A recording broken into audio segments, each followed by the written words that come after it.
दिखती है। फूलों के ये जरूरी और गैर जरूरी हिस्से हैं, जैसा कि यहां देखा जा सकता है। चलिए इस वीडियो में हर हिस्से के महत्वपूर्ण कार्य को समझते हैं। चलिए सबसे पहले फीमेल प्रजनन हिस्से से शुरू करते हैं।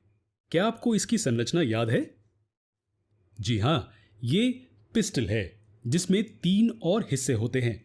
इसकी सतह पर एक चिपचिपा हिस्सा है जिसे स्टिग्मा कहते हैं।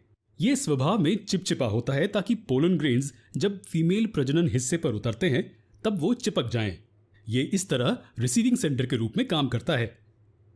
इस पतले ट्यूब जैसी संरचना को स्टाइल कहते हैं। आपको क्या लगता है ये किस लिए इस्तेमाल होते हैं?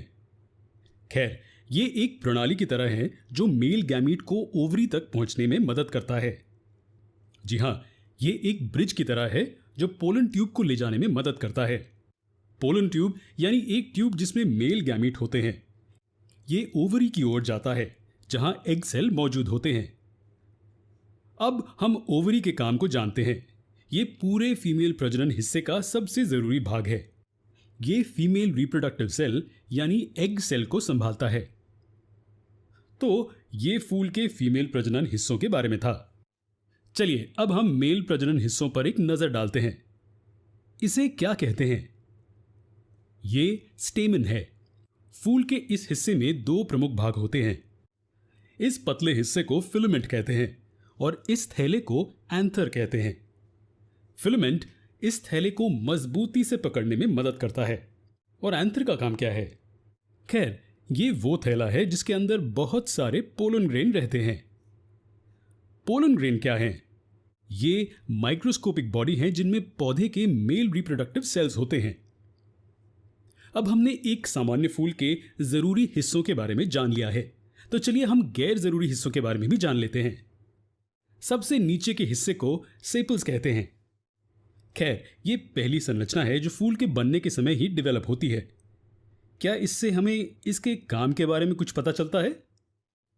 सेपल्स फूल को सुरक्षित रखते हैं जब वो डेवलप होता है। जब फूल सिर्फ एक कली होता है, इसका मतलब है कि अभी तक वो पूरी तरह से डेवलप नहीं हुआ है, तो सेपल्स इसके चारों ओर एक सुरक्षित घेरा बनाते हैं।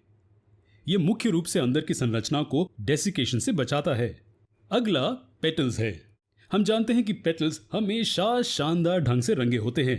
वो उज्जवल और आकर्षक होते हैं। कभी सोचा है ऐसा क्यों? खैर, इसका एकमात्र कारण पॉलिनेशन के लिए चिड़ियों और कीड़ों को आकर्षित करना है। जरा रुकिए, हम लंबे समय से पॉलिनेशन के बारे में बात कर रहे हैं। ये प्रक्रिया क्या है?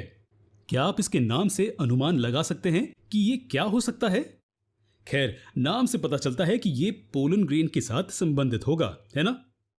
जी हां, पॉलिनेशन की आसान परिभाषा है वो प्रक्रिया जिसमें मेल गैमीट को एंथर से फीमेल प्रजनन हिस्सों में पहुंचाया जाता है।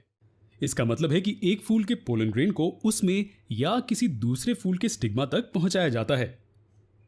क्या ऐसा ही है? जी हां, ये ही पॉलिनेशन है।